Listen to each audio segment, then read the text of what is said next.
I really wanted to talk about a fan favorite, Earthbound, specifically from the angle for people who haven't played it, like, is it worth playing still? And if it is it a good choice to take it on the go? The reason I'm kind of going from that angle of on the go is I don't really have like a huge collection of games like how you see on most YouTube channels and stuff. I may make a video about the small stuff that I have, I guess, but right now at this moment in my life, my time and my funds are a little bit limited. So I acknowledge that, and for me to recommend stuff, it's usually stuff that I too can only take on the go. I also will say this was my first real like full playthrough through the whole game, so I won't like try to be too spoilery, but I'll give you just a heads up right now. Oh, and then also a quick side note, Mother is the name of the series in Japan, so if you hear me talk about Earthbound and Mother 2, just know it's the same game, but I might go between the two. There'll be a game that's like considered the original, and then stuff that got inspired by those games, and I've played a lot of those inspired by games. Like I've played a lot of Hollow Knight, but never really fully beat Super Metroid as an example, or I've put in thousands of hours into Stardew Valley, if you could tell, but I've never played any of the Harvest Moon games. So same with Earthbound, like when it comes to this game, I've played a lot of game over the years where you can feel the DNA of this game in those, but I've never really fully, ventured the whole way through. Overall, honestly, I would describe this game as feeling like, just in terms of vibes, it's just like a Steven Spielberg movie. I think when this came out, a lot of games, RPGs especially at the time, borrowed a lot from like D&D. So in like the freaking 30 years or whatever since this game came out, an RPG that just starts like a regular ass kid with the baseball bat as his weapon, and his like the first enemies you fight in the game are just like local wild dogs and snakes and stuff like that. That might have raised some eyebrows. That was probably pretty unique. I can't fully tell you. I was 0 years old. We have the same birth year, this game and I. But now that I've played through it so many years later, like it's really cool actually that I can now see how many games got influenced by it, because a lot of the charm, a lot of the humor and things like that I've seen in other games, and it's real cool that I can kind of trace it back to here. I honestly might even recommend this to someone who didn't grow up with games, This might be one of the first RPGs that they can really give a shot. It's not perfect, I do have some frustrations and stuff that I'll get into with this, but I think the mechanics, the menus and stuff like that, it's not so complicated to scare anyone away. And really the story is as like solid as it comes. It's like a typical hero's journey story. Again, it's not like that whole fantasy D&D wizard save the world type of stuff. Well, it is save the world type of stuff, but really at the core of it, you're just an ordinary kid, so think like some like codename Kids Next Door type of thing, like some Little Rascals energy. You have like frying pans and bubble guns and yo-yos as weapons. In order to save the game, you have to call your dad on the phone because he's always working. I can relate to that. Heck, this is fascinating. There's literally a mechanic in the game that has consequences. You'll get homesick, and the only way to get rid of it, because it affects you in the game, is to just simply call your mom. Honestly, I think if you really like American cinema, you'll probably have a good time from just all the references alone. Like, it's made in Japan and stuff, but it has this experience that has like this Americana flavor to it, where all the adults in the game, they feel like they're straight out of like Pee-wee's Big Adventure or something like that.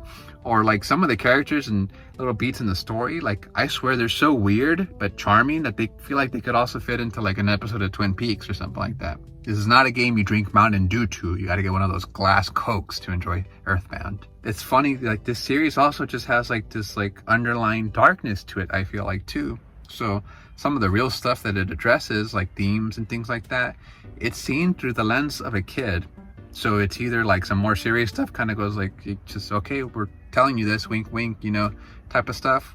Or then just out of nowhere, it'll just get really weird and sci-fi or something. So no matter how experienced you are with this game, I really recommend, for your first time even too, you either play this game with a guide, or you take advantage of modern features in an emulator, whether it's save states or fast forwarding. Those could be things I think you could consider, but that's at your own discretion. I will say a lot of my frustrations do come with like the more outdated RPG things. It's like, it's a system that just, it was what it was for the time, but without those things, especially fast forwarding, I use so much fast forwarding and save states, it might seem a little bit of a grind. It might like seem like it's taking a little too long at certain points. Like here's a quick example. Like, okay, say you want to get through this door. Well, sorry, this door is locked with like a key item that you haven't had since the first time you got it 3 days ago during that playthrough, and now it's stored in your vault. But also, we're not going to tell you, so you're gonna have to walk through this whole area, waste your time, and you're gonna have to go backtrack to go get a phone, and then on the phone you're gonna have to call for something to come back, and then make the trip to head back And so now 30 minutes have passed of you just like hunting around for your item that could easily get reduced into like 10 minutes of frustration instead, you know? It's honestly not as bad as older RPGs, thankfully, you know? There are some great mechanics. For example, you can kind of walk off the screen and walk back when an enemy spawns, and usually you can get them to despawn. I think this was actually very much intended as a mechanic. And another great thing is, like, if there's encounters with an enemy that you would have won automatically, you don't have to waste your time fighting them. The game will actually auto beat them for you if you're strong enough to like have just beaten them easily anyways.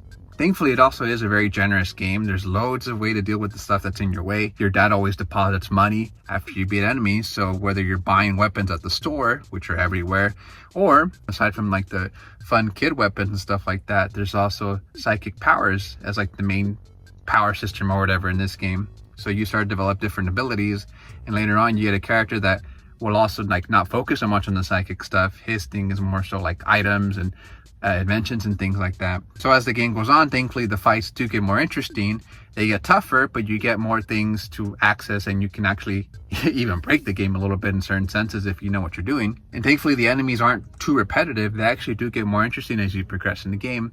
I think my favorite example of this is from an area called Moonside, which is like a flip of this like city area you get to later in the game. It's very much, you know, like Alice in Wonderland, like, oh my God, it's your unbirthday every day, and yes is no and no is yes. So there's a fun enemy in that area called Dolly's Clock, and it had me say like out loud, like, oh, that's cool. He's an enemy that will literally stop time, and he'll like steal turns from you, and in that time he just wails on you, and you have to, like, once time unfreezes, figure out a way to minimize the damage that you take, because your health in this game rolls down slowly and like a little meter when you get hit.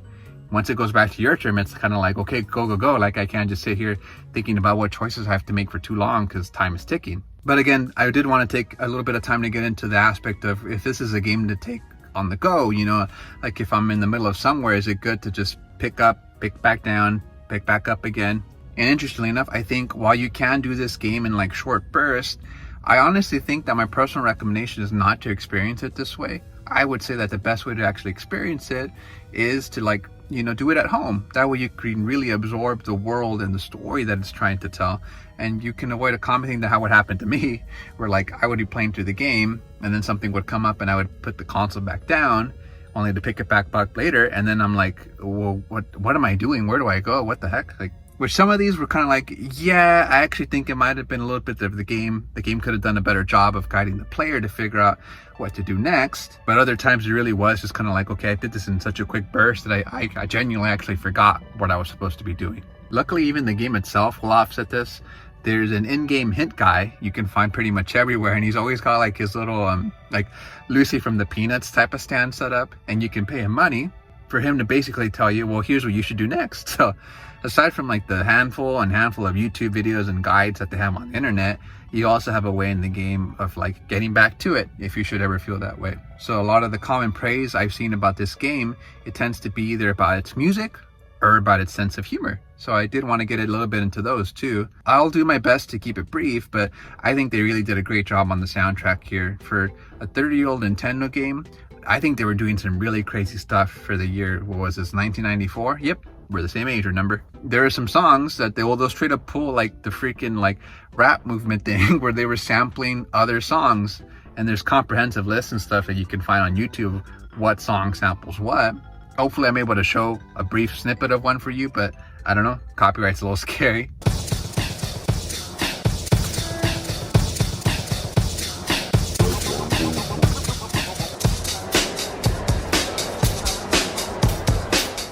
Some of the songs in this game, for example, like the opening town, it has like a fun little romp, like, yeah, like I'm going on a cool little adventure. It's through my neighborhood and stuff. But then other times it'll get freaking real, and then you'll go into it like scary caves where you're dealing with like aliens or monster dwellings and stuff. And then the game soundtrack just shifts into like some really freaky ambiences and stuff that just lets you know that like stuff's about to get real here.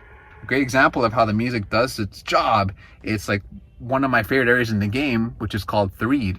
It comes after the first 2 towns, which the towns are considered kind of more like safe areas. Like you'll encounter enemies and stuff there, but it's more so about exploring the world. You know, you have easy access on ways to rest and heal and buy food and things like that. When you get to Threed, it's completely almost flipped on its head. Like there's something going on here just from the music alone. Because when you first get to Threed, the first things you encounter visually is like there's a big circus tent in the middle of town. The enemies have suddenly transformed into ghosts and like genuine zombies. No more cute wildlife critters and fun little mushroom alien guys.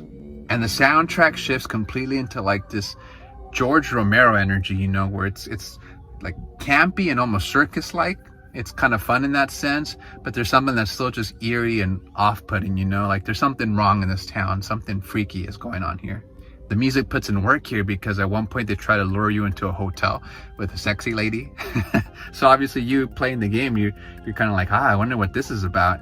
And you enter the hotel and the music that you normally hear in the hotel is plastered as hell. Cracks me the hell up, but it's kind of like, okay, something is about to go down here because this music is just smashed out of its mind. And this thought gets confirmed when you keep following the girl and then eventually a bunch of zombies just jump your ass. Speaking of zombies and ghouls, feel free to like the video and subscribe to the channel. I know it's like the whole YouTuber thing and stuff, but it does genuinely help us out with like knowing what to talk about and what you guys want to see more of. I know with my favorite like videos and channels and stuff, I've mindlessly scrolled like a zombie through them without doing either of those. So I'm just kind of here doing a quick plug, but let's get back to our little lad and this big adventure. Here's a fun example of this. Like in RPGs, you know, you're expected to talk to everyone. Like that's part of the game mechanics. You want to explore as much as you can. The more information you gather from the citizens and things like that, that's how you learn about how they either progress through the story, or it'll lead you to like key details that you might have missed, or it'll lead you to like fun side things, you know, special items, special areas. In Earthbound though, sometimes people will just get straight up pissed off because naturally, if you know this, you'll want to enter as many buildings and things like that as possible, but some houses will just straight up not let you enter, and they'll respond with just like sassy, mean answers that you're like interrupting their day from wanting to explore around. The only side quest in this whole game, for example, is in the desert. There's a desert area in this game, and you find like a pair of contact glasses in the desert sand, which sounds insane. You know, imagine doing that in real life. But when you get to the next area and you return it to like the owner of those contact lenses, he tells you, "Thank you. This means so much to me. Let me give you like the finest, most generous gift that I can think of, my old smelly socks." Which I guess technically it's a usable item. You can toss them at enemies to paralyze them, but it's kind of like, gee, thanks. Yeah, thanks for the reward of literally finding like a needle in a haystack. Probably harder. Contact lenses in the sand? No way. But you know, this is obviously poking fun at how complicated sometimes these quests can get in RPGs, you know. Like, it's literally the only side quest in the whole game, and they reward you with dirty laundry. And did you know you can buy a house in Earthbound? Yes, sir. For 7,500 clams, what a steal in today's economy, especially in a game that's modeled after America. And this offer is presented to you really early in the game, where 7,500 bucks is actually a really expensive like purchase at that point. Like, oh, that's fun. Like, I want a house. Like, the back of my mind, as soon as I have like extra spare cash in the game, aka probably like not even halfway through the game, I actually went back and I bought the house. Why? Because the realtor sold it to me with like what's got a beautiful view of the ocean. It's right on the edge of a cliff, beachside property. All things that are true in more ways than one, because literally the fourth wall, like a lot of jokes in this game, is completely gone, and you then find out that your house is completely run down and missing a wall. Honestly, in California, I still probably would have made this deal. You know, I think it would have been a good investment still. That's like a flipper house right there. But this is the kind of trolling and stuff you should expect in this game, you know. It's poking fun, like, at game design, like what you would normally expect from other RPGs. But even if you don't get all that, like, the jokes and stuff, like the way it messes with you, it's still all in good fun. It's a good time. My favorite little bit of humor in this game is that the animals in this game sometimes will straight up just talk to you. So a lot of the dogs and a lot of the moles in this game that you find will actually just straight up tell you like good information that you should know for the game, like mechanics and stuff like that. But even though it's a funny game, I wouldn't say that the whole game is like entirely like completely fun the whole way through. I do think that the game, honestly, like the first few boss fights especially, start off pretty brutal, especially for someone that's like not used to RPGs, I know I said this is a good beginner RPGs, but there is a bit of like a difficulty swerve at the beginning and at different points in the game, truth be told, which honestly, again, this is why I recommend, even if it's your first playthrough, like do it with like some type of guide or just do it with save states or something like that, because it does get a little bit like, well, where did this all come from out of nowhere? And I don't want you to get discouraged and, you know, stop playing, because I'll tell you about the moment where I got really hooked in. This is probably about like maybe a few hours into the game. After you're done getting to the second town, you find out that a girl's been abducted and taken to like the village next door. So after 2 little towns of like, like, guys, we're saving the world. You know, we encountered things like puppies and dirty hippies as common enemies. I love those dirty hippies. Only to get to this village where you have to rescue a young girl that has been abducted by a cult. And it's interesting because it kind of gets glossed over when people talk about this game a little bit, but it's literally a cult where the members themselves, originally they had intended on sacrificing this girl for like a human sacrifice ritual. You know, when you first enter the village, you find that there's this like weird blue color everywhere. Like a lot of the buildings are just completely entirely blue. All the NPCs that you talk to, you know, they have something off about them, like almost like as if they're possessed. The music in this village is like this eerie organ that just drones on, like unlike any town you've entered before. You know, you start to realize that like, hey, our main character is only like a 13-year-old boy. Like, what are we putting him through? Again, normally the towns are like a safe space. Like, yeah, there's enemies and stuff like that, but there's plenty of places where you just feel safe in the towns. So it flips it on its head with all these people acting so weird. The enemies that are roaming around in this village are, well, but let's put it this way, they literally look like this. Well, what does that remind you of? So it's like, damn, you know, like, well, bring back the aliens and the spooky ghost, you know, like that's a little bit more like fantasy, right? A little bit more manageable.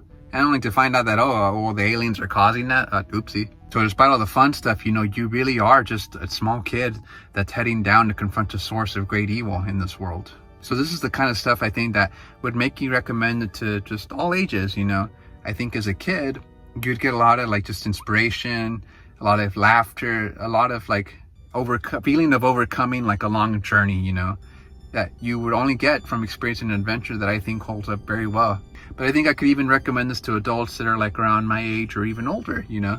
There's a lot of things that you could sink your teeth into, you know, that you'll get a little bit more of like a great experience from, because you have that foresight of like you're an adult. You can look into these things a little bit more deeply. So to finish it off, you know, overall, yes, I really love this game. Honestly, this series, period, I really would recommend to anyone from any age or any experience level with games, whether you're, you know, have experience with things like RPGs and stuff, or whether you're completely new. I think you could really get into this pretty easily, especially with today's just modern conventions, you know. Yes, back in the day, most of these RPG games would honestly include like a strategy guide bundled in with it, but we have the power of the internet at our fingertips. We have the power of emulations, which would help you with like the painful, more frustrating parts so you can keep your adventure going. And again, is it a good thing to take on the go?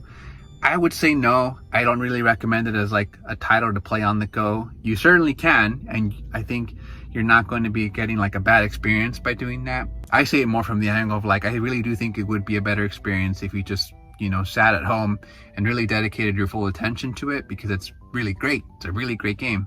So I'll say no as my recommendation, but you certainly can play this on the go, and you're not going to be getting like an impossible experience, I guess. Especially if your background's similar to mine. I did it on the go, and I don't think it really detracted that much from it. So it's certainly like, I'm not here to stop you, you know, if your gaming time's a little bit limited, it certainly can be done that way. So these are my thoughts on Earthbound, you know. I wanted to know in the comments down below, what are your favorite moments from these games, you know? Have you played any of the other Mother games? Because I'm about to get into the third Mother game once I beat this. I have a freshly patched English translation. That looks tantalizing, but you know, Deltarune's new chapters also look a little bit tantalizing to me, so we'll see where we go to next. And Mother 3 being ready, that probably will be my next playthrough.